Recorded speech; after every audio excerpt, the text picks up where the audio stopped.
जल संरक्षण और ग्रामीण विकास के नाम पर सरकारी योजनाओं में किस तरह कागजी तालाब तैयार किए जा रहे हैं, इसका चौंकाने वाला मामला आदिवासी बाहुल शहडोल जिले से सामने आया है।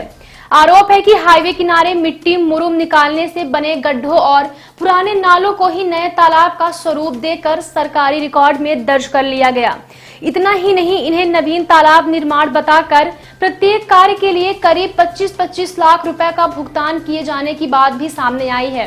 क्या बोरवेल करवाना चाहते हैं और ढूंढ रहे हैं असली न्यूट्रॉन 40 kg बोरवेल पाइप? तो पाइप पर न्यूट्रॉन का लोगो और 10 साल की गारंटी लिखा हुआ देखकर ही खरीदे। नकली और कमजोर पाइप्स जल्दी टूटते हैं और खराब हो जाते हैं, इसलिए अब चुनिए neutron 40 kg heavy duty borewell pipes, जो हर गहराई और दबाव में रहे मजबूत। शहडोल जिले की जनपद पंचायत जयसिंह नगर के जोरा गांव के पास रीवा शहडोल हाईवे निर्माण के दौरान खोदे गए गड्ढों को तालाब घोषित कर दिया गया। हाईवे के लिए मुरुम निकालने से सड़क के किनारे करीब 2 से 2.5 एकड़ का बड़ा गड्ढा बन गया था। इसके लिए 25 लाख रुपए आवंटित हुआ। इसी ब्लॉक की बरना पंचायत के झिरिया में 20 साल पुराना तालाब है। 3 साल पहले इसकी पाल टूट गई थी। नियमतः इसकी मरम्मत होनी चाहिए थी। विभाग ने इस पुराने तालाब के स्थान पर 20.56 लाख की लागत से नवीन तालाब निर्माण की स्वीकृति जारी कर दी। इसी प्रकार से व्यवहारी ब्लॉक से तेदुआ गांव के बाढ़ सागर डैम किनारे दर्री नाले की पुलिया और पिंचिंग पहले ही डीएमएफ के 12 लाख हो चुकी थी। बाद में इसी नाले को सांसद के प्रस्ताव पर 25 लाख की लागत से नवीन तालाब निर्माण बताकर स्वीकृत कर दिया गया। मौके पर नया तालाब नहीं मिला, लेकिन भुगतान हो गया है।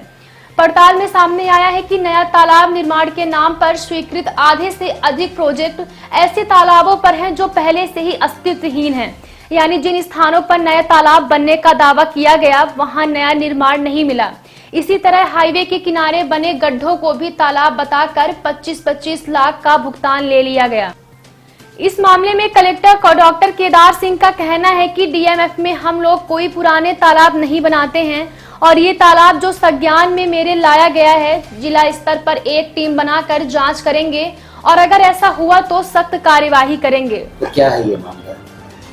मामला तो मैं आपके जो अखबार के माध्यम से संज्ञान में आया है, लेकिन मैं आपको एक चीज क्लियर कर देता हूँ। डीएमएफ से हम लोग कोई पुराने तालाब नहीं बनाते हैं।